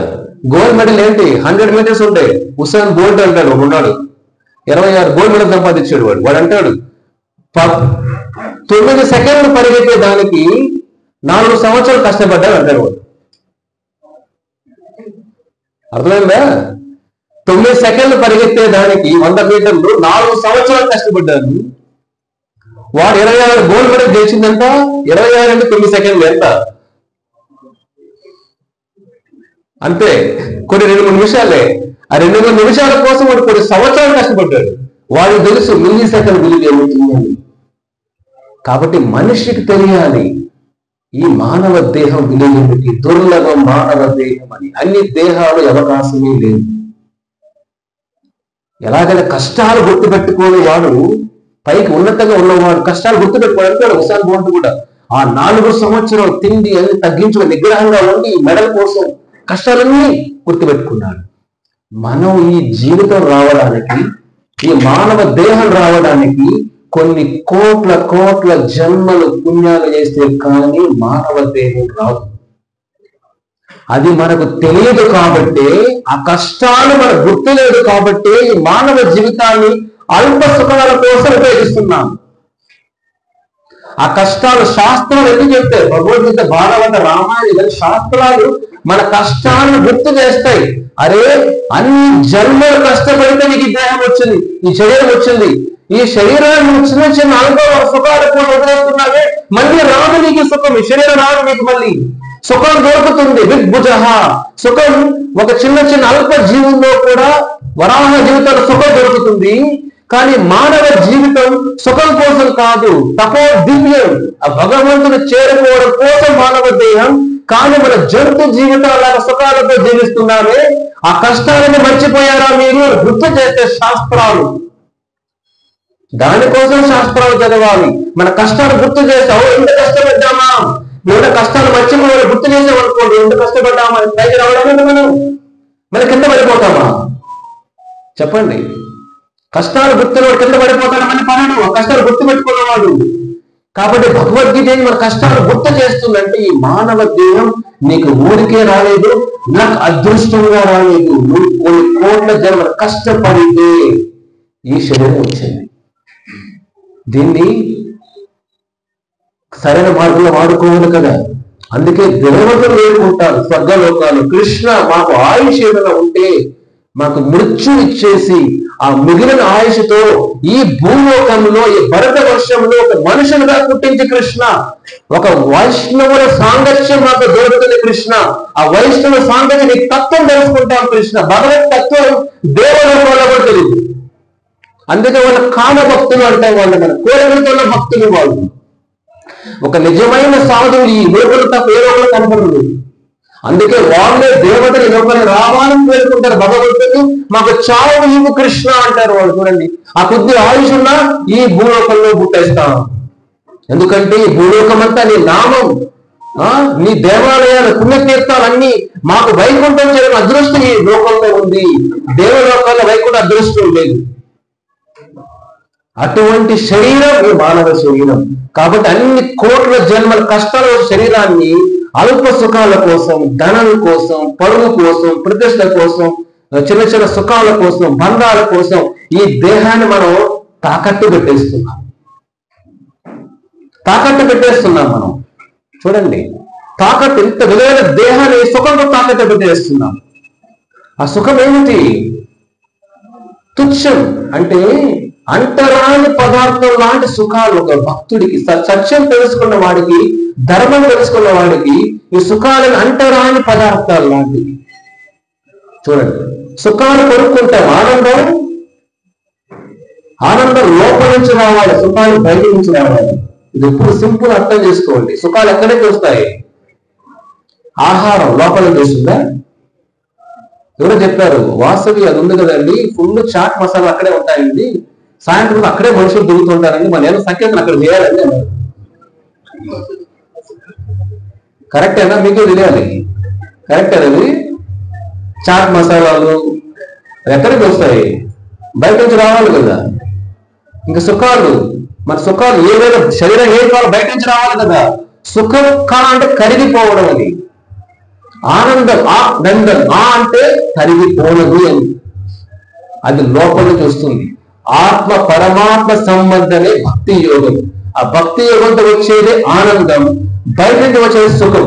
కాబట్టి అల్ప సుఖాల కోసం ఈ జీవితాన్ని వృధా చేసుకోవద్దని. మళ్ళీ దేహం మిస్ అయిందా, మళ్ళీ రాదు. అందుకే గరుడ పురాణ స్వామి చెప్తాడు, చూడయ్యా 10 రోజులు 11 విస్తర వేస్తారు కదా, శరీరం వదిలిన తర్వాత ఆత్మకి గాలి సూక్ష్మ శరీరం ఉంటుంది కదా. మొదటి రోజు తల వస్తుంది పిండం పెడితే, రెండో రోజు చేతులు వస్తాయి, మూడో రోజు పొట్ట, 4వ రోజు నాభి, 5వ రోజు కాళ్ళు, అర్థమైనా, మళ్ళీ కింద తొడలు, కాళ్ళు, ఇలాగా 10 రోజులు పిండాలు పెడితే 11వ రోజు ఒక శరీరం వస్తుంది. పిండోద శరీరం అంటాం దాన్ని. ఆ శరీరాన్ని ఎవరితో లాక్కి వెళ్తాడు. అర్థమైందా? పిండాలు పెట్టలేదు అనుకోండి, అరుగులే ఆకలి వేస్తుంది, నోరు లేకుండా ఏం చేస్తాం? తినగలుగుతామా? కానీ చూడండి, అటువంటి ప్రయాణం, ఆ 11 నెలల ప్రయాణమే భయంకరమైన ప్రయాణం. స్వామి యొక్క గరుడ పురాణంలో గరుడ ఇక్కడ జీవుడు అనుకుంటున్నాడు, నేను వాడిని ముంచేశాను, వీళ్ళు ముంచేశాను, వాడిని తొక్కేశాను, వీళ్ళు తొక్కేశాను, పైకి వచ్చేశాను. పైకి వచ్చిన తర్వాత ఏమవుతుంది? వాడు దేహం క్రిమికీటకాల ఆహారం అయిపోతుంది. క్రిమికీటకాల ఆహారం కాకుండా భూమికి అయిపోతుంది, లేదా జంతు శరీరానికి ఆహారం అయిపోతుంది, లేదా జంతు మలమూత విసర్జన అయిపోతాడు వాడు. కానీ ఏమవుతుంది జీవితం? ఇది ప్రయాణం అంతా భయంకరమైన ప్రయాణం. కాబట్టి ఈ మానవ దేహంలోనే ఉన్న జంతువుల కర్మ లేదు, మనిషికే కర్మ. కాబట్టి ఇప్పటికైనా నిద్ర లేయాలి, మీ ధర్మాన్ని తెలుసుకోండి, సత్యం తెలుసుకోండి. ఇప్పటికైనా ఈ దేహాన్ని వృధా చేసుకోవద్దండి వాళ్ళ కోసం. వీళ్ళ కొంతమంది చనిపోతున్నారు, నాకు చాలా బాధ ఇస్తుంది. ఎవరు వెళ్ళినప్పుడు ఒక అమ్మాయి కోసం చనిపోతుంటాడు, ఒక ఏదో భార్య భర్తల బంధాలు చనిపోతారు. అంటే వాళ్ళు ఎన్ని కోట్ల జన్మలు పడితే వాళ్ళ కష్టాజితంతో వచ్చిన శరీరం ఇది. ఏదో చిన్న చిన్న మాట కోసం వదిలేస్తుంటే అది ప్రేతాత్మలు అయిపోతారు. శరీరం రాదు వాళ్ళకి. ఆయుషులంత వరకు రాక్షస శరీరంలోనే ఉంటారు. ఇంకా వాళ్ళు ఇంకా శరీరం కూడా రాదు వాళ్ళకి. మన పిల్లలు ఎన్ని చేసినా శరీరం రాదు వాళ్ళకి. ఫౌల్ డెత్ అంటారు దాన్ని ఇంగ్లీష్ లో. ఫౌల్ డెత్ అంటే ఏంటంటే విషం పెట్టి చనిపోయినా, వేరే వాళ్ళు మర్డర్లు చేసినా, ఆత్మహత్యలు చేసుకున్నా, వేరే వాళ్ళు హింసించి చనిపోయినా, తల్లిదండ్రులను బయట తరిమేసి జీవనం సాగించిన, లేదా అన్నదమ్ముల్ని మోసం చేసిన, అర్థమైనా అక్క చెల్లెల్ని మోసం చేసిన, లేదా దేవాలయ డబ్బులు తినేసిన, చూడండి హుండీ డబ్బులు తినేసిన, నెక్స్ట్ వాళ్ళకి ఎన్ని శ్రద్ధలు చేసినా ఇప్పుడు జీవిత శరీరం రాదు వాళ్ళకి. స్వామి చెప్తారు గరుడ కూడా, ఇవన్నీ కూడా ప్రేతాత్మలు అవుతారు గరుడ. భవిష్యత్తు ఎలా భయంకరంగా ఉంది. ఇది ఎవరు మనకి చెప్పరు. ఈ వ్రతం చేసుకో, ఆ వ్రతం చేసుకో, సుఖంగా ఉంటావు అంటారు. 4 వెనక్కి వేసుకో, ముందు వేసుకో, పక్కన వేసుకో, తర్వాత భూలోకానికి వెళ్ళాలి. ఇదే జీవితం. ఇది ఎప్పుడు ఆలోచిస్తావు జీవితం గురించి?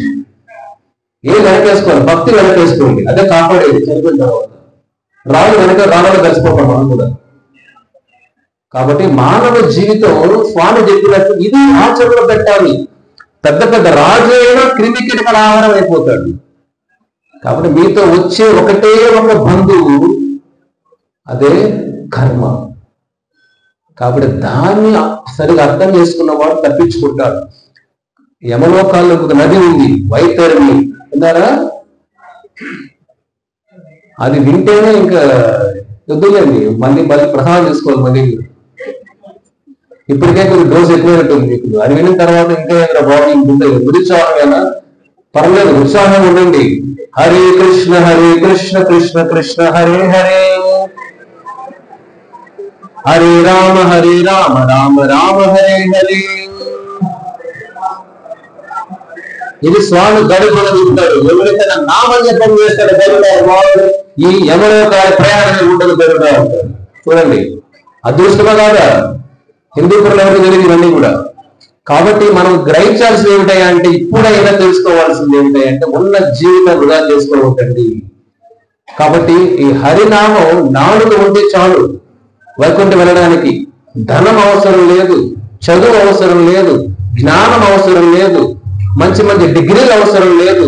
ఒక కల్మషం లేని హృదయం కావాలి. కల్మషంలో ప్రతి జీవి లంచం తీసుకుని ప్రతాపం అవుతాడు. చూడండి, వాడు ఏమనుకుంటాడు, బాగా పోసేసాం రా బాబు, బాగా పెట్టేసాం, పిల్లలకు బాగా కట్టేసాం, మన జీవితం ఏమిటి, భవిష్యత్తు ఏమిటి?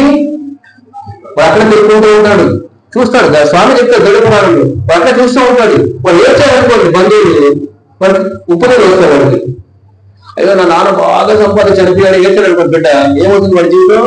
వాడు నీళ్ళు కూడా రాదు చనిపోయిన వాడికి. వాడే బాబు ఏమవుతారా నాయన, నీళ్ళు పెట్టరా బాబు నువ్వు? లేదు నాన్న, నువ్వు నాకు చాలా తప్పులు చేసావు నాన్న, ఐ లవ్ యూ నాన్న, నువ్వు చాలా మంది గుర్తు చేసావు నాన్న, ఆస్తులు కూడా పెట్టాడు, ల్యాండ్ అన్ని కబ్జా చేసేస్తున్నాను, ఐ లవ్ యూ నాన్న. ఒరే నాన్న ఏడవుతారా బాబు, నీళ్లు పెట్టరా బాబు? ఏడిస్తాను, కుడుతున్నారా ఇక్కడ వాళ్ళు ఎవరొకరు, వాడికి ఏం వినపడదు.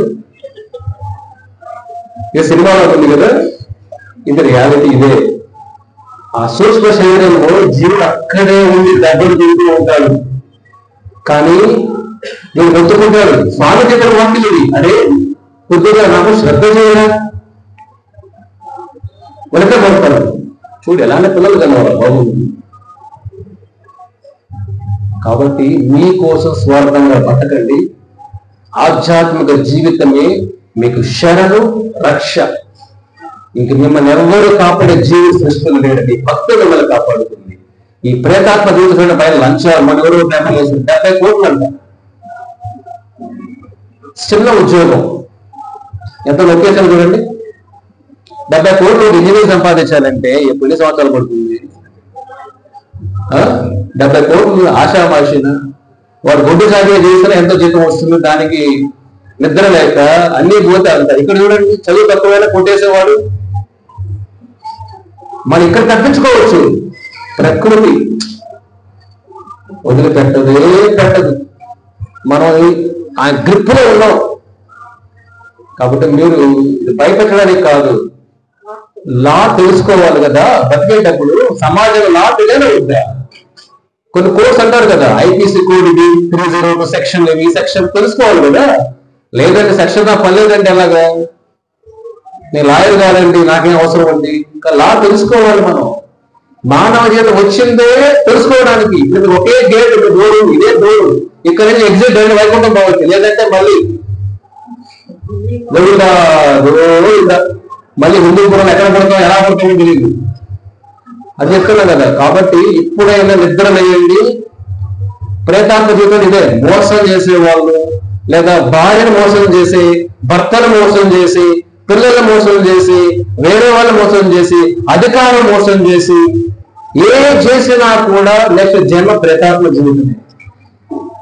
స్వామి అన్ని చెప్పేస్తారు ఎలాంటి వారి ప్రేతాత్మ జీవితం వస్తున్నది, శరీరం కూడా ఉంటుంది. కాబట్టి సనాతన ధర్మం ఇప్పుడు ఎంత అద్భుతంగా వర్ణిస్తుంది చూడండి. భవిష్యత్తు గురించి చెప్తుంది ఇది.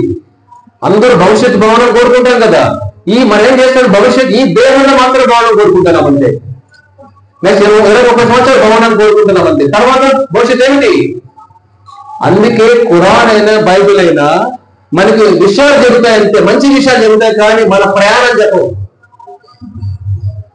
అర్థమైనా? బైబిల్ చూస్తే ఏమనిపిస్తుంది, పరస్త్రీ కావద్దు, అర్థమైనా?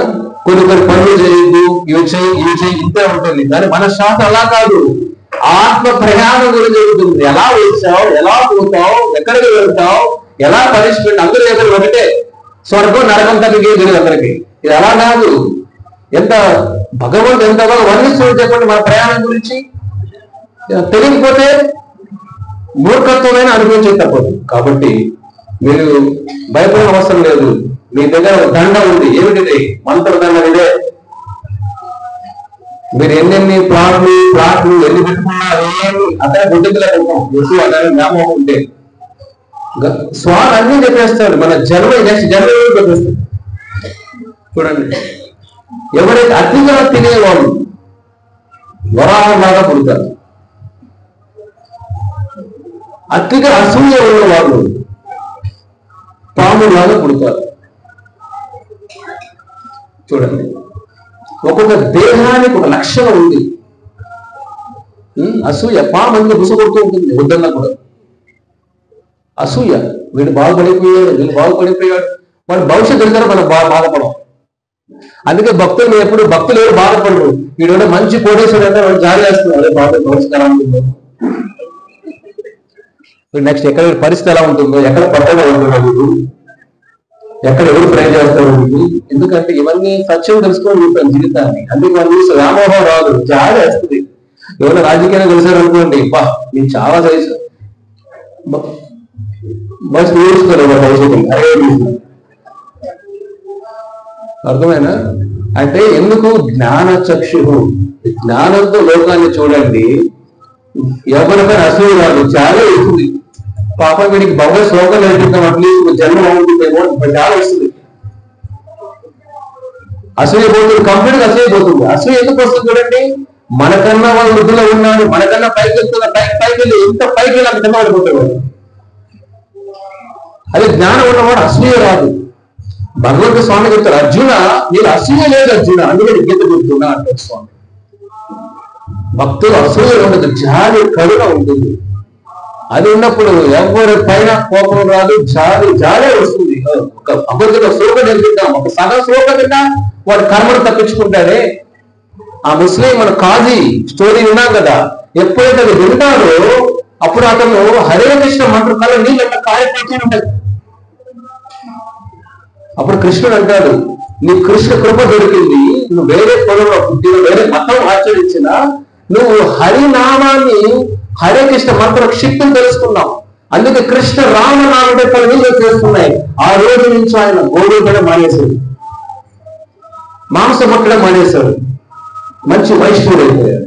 చూడండి, ఒక ముస్లిం రాజు కూడా వైష్ణవుడు అయిపోయాడు, అంత శక్తి ఉన్న మంత్రమే.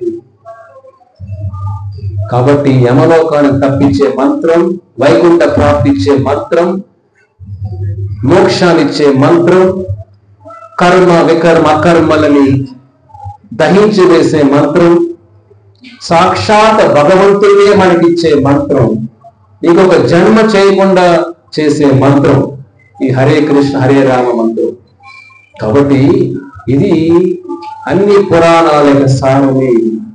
కాబట్టి ఇప్పుడైనా మీరు ఇదే లాస్ట్ డే ఇదే మళ్ళీ 20 లక్షల రోజులు మళ్ళీ అంటారు, ఏముందలే ప్రభుత్వం మనం చూస్తున్నాములే, చూస్తూనే ఉండదు, ఇంకా అంధకారమే.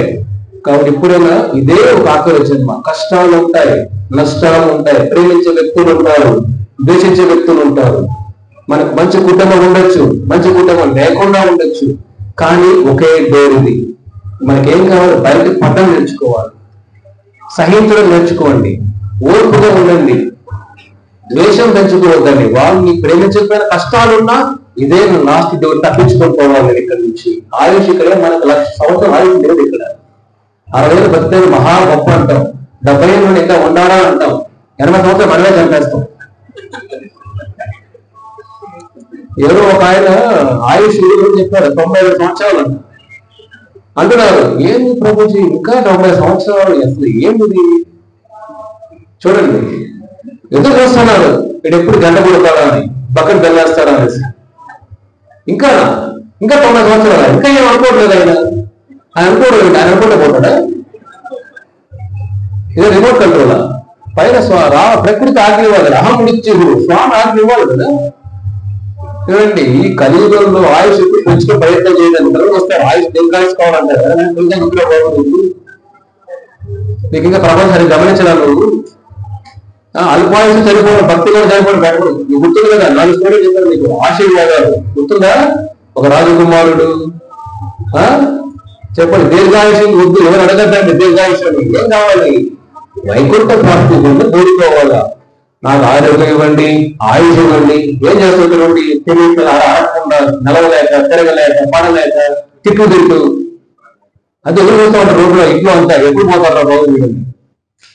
విధుడు అంటాడు కదా, ధృతరాష్ట్రుడిని, ఎందుకురా నీ జీవితం రా బాబు, నువ్వు అన్నలాగా ఉంటావు, చెప్తానే ఉన్నా నీకు, నీ జీవితం దుర్భరం, ఒక్కొక్క భయంకరమైన జీవితం నీది. 100 మంది పిల్లలు చనిపోయినా తిరుగుతున్నావే, ఏం దేహంరా నీది? 100 మంది కొడుకులు చనిపోయినా సుఖంగా బతికేస్తున్నాడు, ఏం దేహంతో ఆలోచించవా? నీ స్వార్థం కోసం కూర్చే సంగ్రామం జరిగిపోయింది.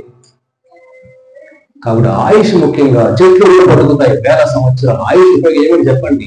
జ్ఞానం లేని జీవితం వృధా, భగవతత్వం లేని జీవితం వృధా, భక్తి లేని జీవితం వృధా. ఆయుష్ ముఖ్యం కాదు ఇక్కడ. ఆచరణ ముఖ్యం. కాబట్టి కొన్ని క్షణాలు బతుకున్నా చాలు మంచి భక్తి జీవితంలో. ఉపయోగం ఏమిటి చెప్పండి? కాబట్టి మీరు కోరుకోవాల్సిన ఒకటే, ఇప్పటికైనా మోక్ష మార్గంలో వెళ్ళాలి.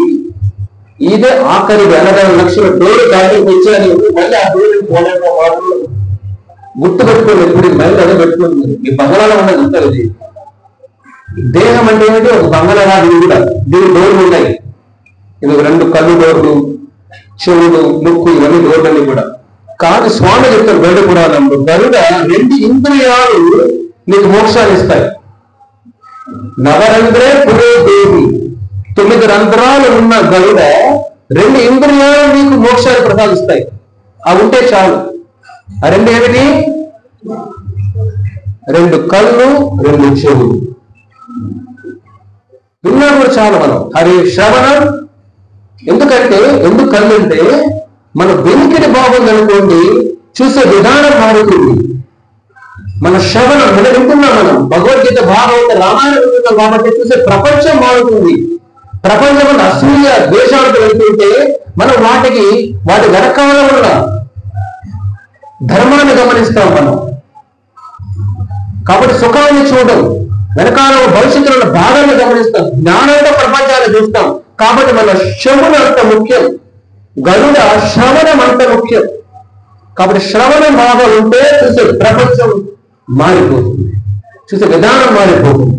కాబట్టి ఈ 2 ఇంద్రియాలు చాలా శక్తి ఇంద్రియాలు గరుడ అంటాడు స్వామి. ఓకేనా? కాబట్టి ఇప్పుడు మనం ఆ హరే కృష్ణ హరే రామ మంత్రంతో మన ఆత్మశుద్ధి చేసుకుందాం.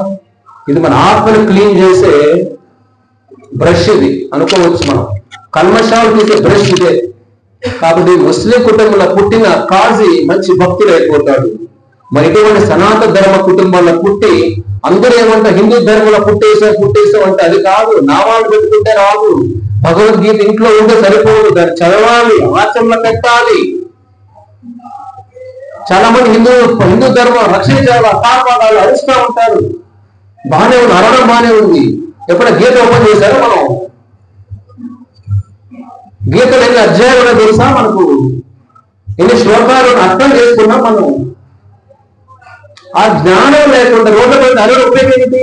ఆయాసం వస్తుందంటే ఉడిపోతారు కానీ అడ్డపడుకుని పోవాలి, అంతే కదా.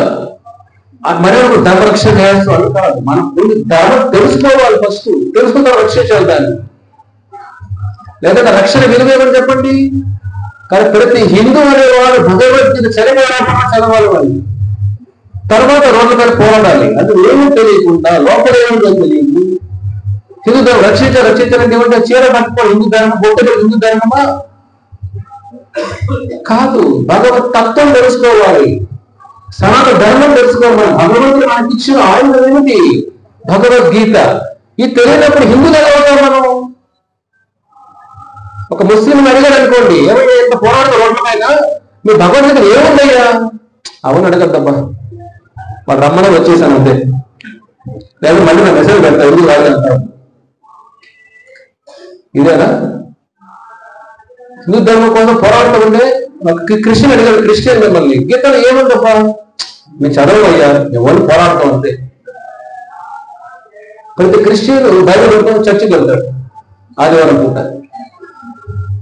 ముస్లింలు నమాజ్ ఖురాన్ చదువుతారు, మనం భగవద్గీత